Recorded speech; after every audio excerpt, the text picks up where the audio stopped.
Yang pertama yang akan kita bahas hayatun. Yang akan kita bahas adalah sunnah-sunnah hayat. Minha diantaranya, diantara sunnah-sunnah hayat, yang pertama adalah al-idhafatu ilallahi ta'ala. Yang pertama adalah menyandarkan kepada Allah Subhanahu wa ta'ala, yaitu ketika kita niat, ya. Niat itu dalam sholat kan, kalau sholatnya sholat wajib atau sholat fardu, maka yang wajib disebutkan dalam niat itu ada 3. Yang pertama qasdul fi'li, yaitu lafadz usolli. Yang kedua ta'yin, adalah menentukan sholat yang akan kita laksanakan.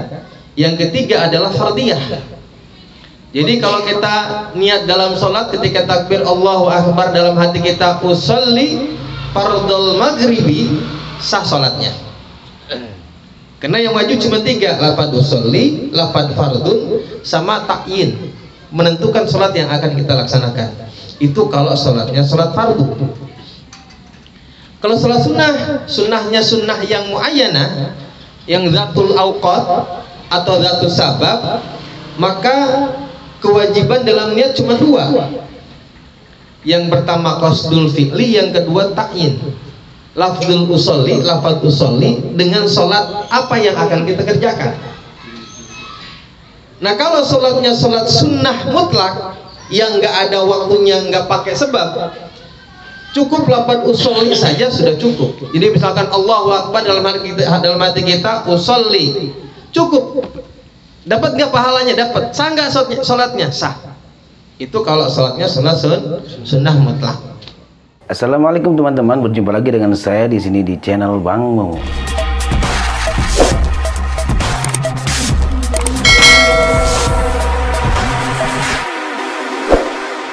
Adapun yang diajarkan oleh para ulama dengan menyebutkan misalnya yang biasa kita bacakan usolli, misalnya usolli fardhu dzuhri arba'at takbiratin mustaqbilal kiblati, adaan, makmuman, imaman lillahi ta'ala. Nah, ini semuanya sunnah.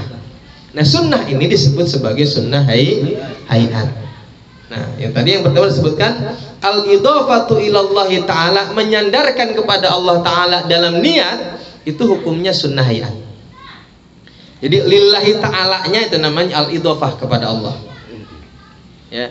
Kenapa sunnah? Untuk membiasakan diri kita mengerjakan ini adalah semata-mata karena Allah. Ya, kan kadang-kadang kita sholat sunat karena orang juga. Karena orang, kita lagi rame-rame misalnya di masjid, orang qobliyah ba'diyah biasanya kagak jadi qobliyah ba'diyah, ya kan? Tapi tetap, ya, sunnah menyandarkan kepada Allah ini supaya mendorong hati kita, mengajarkan hati kita, melatih hati kita supaya semua pekerjaan yang itu berupa ibadah hanya semata-mata karena Allah, gitu ya. Makanya sunnah. Wa ta'arrudul lil istiqbal. Yang kedua, yang sunnah hayat itu adalah menyiratkan menghadap ke kiblat, mustaqbilal kiblah atau mustaqbilal Ka'bah. Mau mustaqbilal Ka'bah boleh, mustaqbilal kiblah juga boleh. Karena ya Ka'bah ya kiblat kita. Yang dimaksud dengan kiblah ya Ka'bah gitu. Ini juga sunnah. Andai pun kita tinggalkan secara sengaja pun nggak masalah tadi ya. Sudah kita bahas karena kewajiban kita cuma 3 kalau sholatnya sholat fardu. Ya. Lalu yang ketiga wa'adadu rakaat. Kemudian menyebutkan jumlah rakaat dalam niat. Ya, ini juga hukumnya sunnah. Ya, ini yang sunnah ini ketika kita niat dalam hati. Ya, ketika takbir niat dalam hati usolli fardhu dzuhri arba'at takbiratin mustaqbilal kiblati makmuman lillahi ta'ala, ini semuanya sunnah. Ya, yang wajib cuma 3, usolli fardhu dzuhri itu yang wajib. Selebihnya adalah sunnah. Jadi kalau kita misalnya ya lagi belajar sholat, lagi belajar niat nih, kepanjangan kan kalau kita baca mustaqbilal kiblat, gak nyampe-nyampe nih. Allahu Akbar, gak nyampe-nyampe.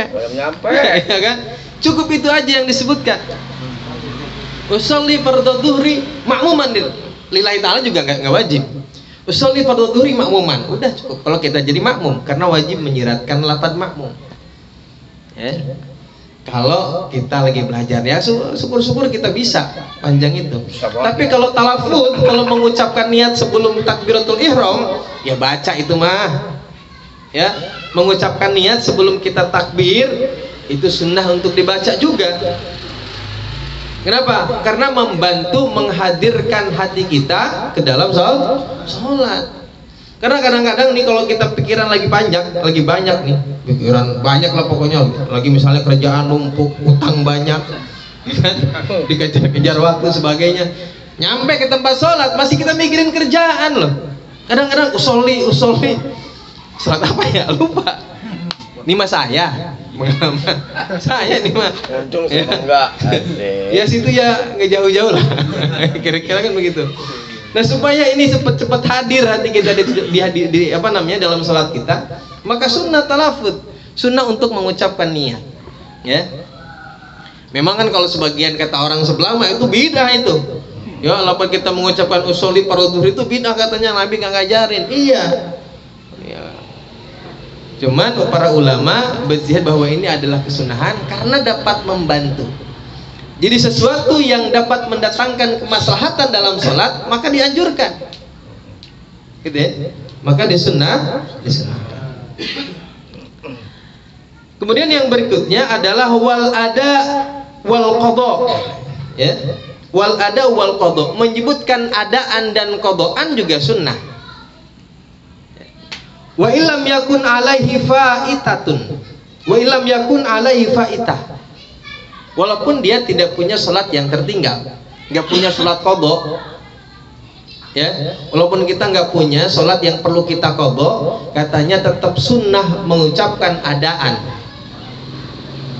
Ya, kenapa katanya mumatsilatun lil muaddati, mumatsilatan lil muaddati, karena kita ya menyesuaikan dengan sholat yang akan kita kerjakan, sholat ada. Ya, karena sudah kita bahas dulu ya, masalah sebetulnya dalam bahasa Arab itu mau qadaan mau adaan, mananya sebetulnya sama. Adaan ya artinya bayar, qadaan juga bayar. Ada itu zakah, saya menunaikan zakat.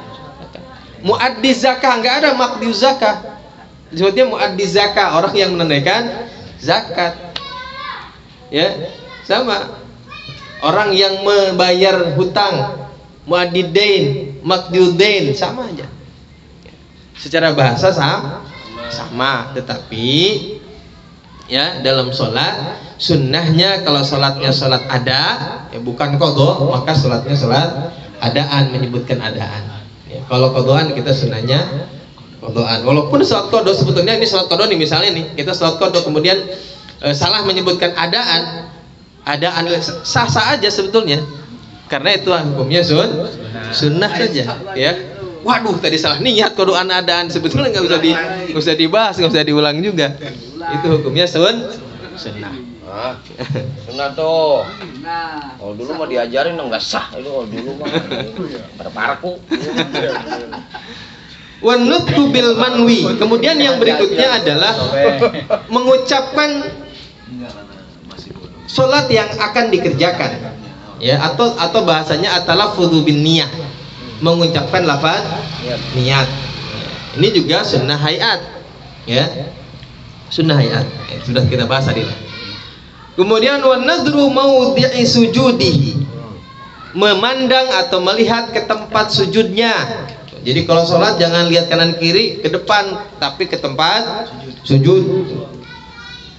Mutarrikun ra'sahu qalilan, seraya menundukkan kepalanya sedikit, lihat ke tempat sujud. Katanya kecuali dalam beberapa tempat. Yang pertama adalah ketika tasyahud, ketika kalimat illallah. Nah, maka pandangan kita alihkan ke telunjuk kita. Ya, ketika lafaz illallah. Dan yang kedua katanya ketika kita sholat di hadapan Ka'bah. Nah, kalau sholat di hadapan Ka'bah katanya pandang Ka'bahnya. Gitu ya. Jadi kalau sholat di sini tempat pandangan kita ke tempat sujud. Kalau Ka'bah ya. Kalau Ka'bah. Summa raf'u yadayhi bikashfi hadwa mankibaihi. Bikashfi hadwi mankibaihi, ya. Kemudian mengangkat kedua tangannya dengan membuka, ya, dibuka tangannya. Bikashfi hadwi mankibaihi, sejajar dengan kedua pundak. Di sini, ya. Jadi dibuka, ya. Di atas ini hadwa mangkibai, sejajarkan dengan sini, ya, disejajarkan dengan pundak. Karena nanti tuh ini ujung jempol kita sejajarkan dengan bawah telinga kita di sini. Daun telinga. Ya, dengan daun telinga yang bagian bawah. Nah, ini dibuka, jari-jarinya agak renggang, jangan terlalu renggang, jangan ditempelin, direnggangin seperti ini, kemudian agak ditundukin ke depan. Jadi jangan jegang begini, lenturin dikit. Supaya ru'usul asabi, supaya kepala jari-jari kita ini menghadap ke kiblat. Gitu ya. Tuh, gitu. Ya. Begitu. Jangan terlalu begini. Begini ya, asal aja ke depan, jangan begini banget ya. Ya begitu. Oh, jangan begini, Bor, itu mah ke atas. Bikasfi hadwi makibahi. Ya, ma'ab tidak taharrumin wa ruku'in. Itu bersamaan dengan permulaan membaca takbir, katanya, juga ketika kita mulai bangun dari ruku atau mau ruku, bukan mau dari ruku, tapi mau ruku. Jadi membaca takbir itu Allahu Akbar ketika takbiratul ihram. Jadi sejajarkan ini dengan pundak, kemudian jempol kita sejajarkan dengan bawah telinga, ya, di sini. Kemudian ini telunjuk kita agak condongkan ke depan sedikit, jangan begini, ya, sedikit aja, jangan dirapetin begini, jangan diregangin juga, renggang tapi nggak terlalu, ya, relax aja, jadi jangan kaku gitu, ya, bersamaan dengan taharrumin, dengan takbiratul ihram, warukuin, dan ketika kita hendak sujud. Jadi ini posisi seperti ini atau gerakan seperti ini, baik itu takbiratul ihram ataupun takbir intikal. Ya, kalau kita mau ruku kan kita sunnah tuh. Ya, jadi ada 4 tempat dalam sholat ini sunnah mengangkat tangan ketika takbir. 4 tempat nih. Jangan sampai salah. Ya, selain 4 tempat ini tidak disunahkan. Ya, selain 4 tempat tidak disunnah. Yang pertama ketika takbiratul ihram, Allahu Akbar, sunnah ngangkat tangan. Yang kedua ketika kita mau ruku, Allahu Akbar, mau ruku, sunnah ngangkat tangan. Yang ketiga ketika kita bangun dari ruku, sami Allahu liman hamidah. Yang keempat setelah tasyahud awal. Setelah tasyahud awal, berarti kalau sholat subuh cuma 3 kali, ya, karena nggak ada tasyahud awal. Nah, kalau habis bangun dari sujud mah itu tidak sunnah. Ya, kadang-kadang juga suka ada tuh orang yang habis sujud Allahu Akbar, itu tidak sunnah. Ya, ketika takbiratul ihram, mau ruku, bangun dari ruku, dan bangun dari tasyahud awal. Cuman 4 tuh. Sunnahan kita mengangkat tangan adalah dalam salat hanya dalam 4 tempat.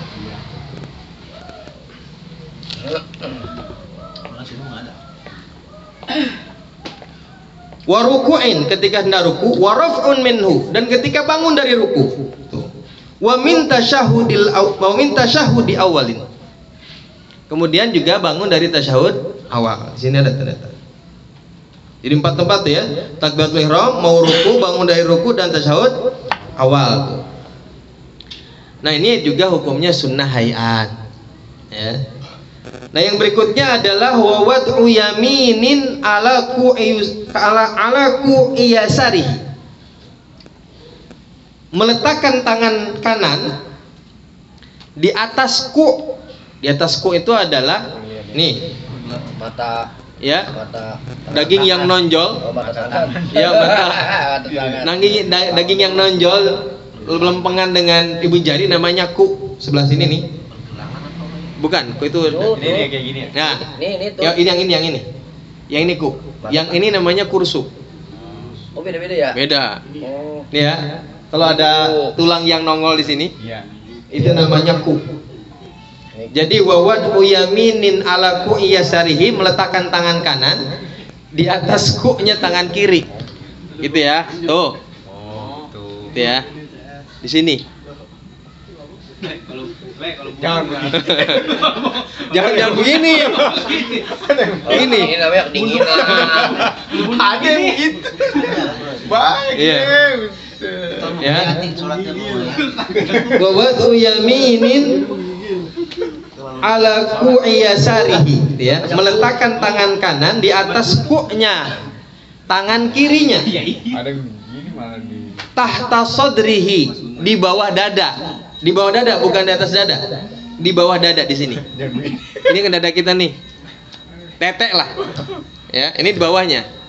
Jangan terlalu di bawah juga, jangan di pusar, di atas pusar, di bawah dada. Ulu hati dah, ulu Ya, hati. ulu hati dah. Ya di hati. Ulu hati dah. Hati Ya. lah. Hai, kalau gitu. Iya. Di atas susah di bawah.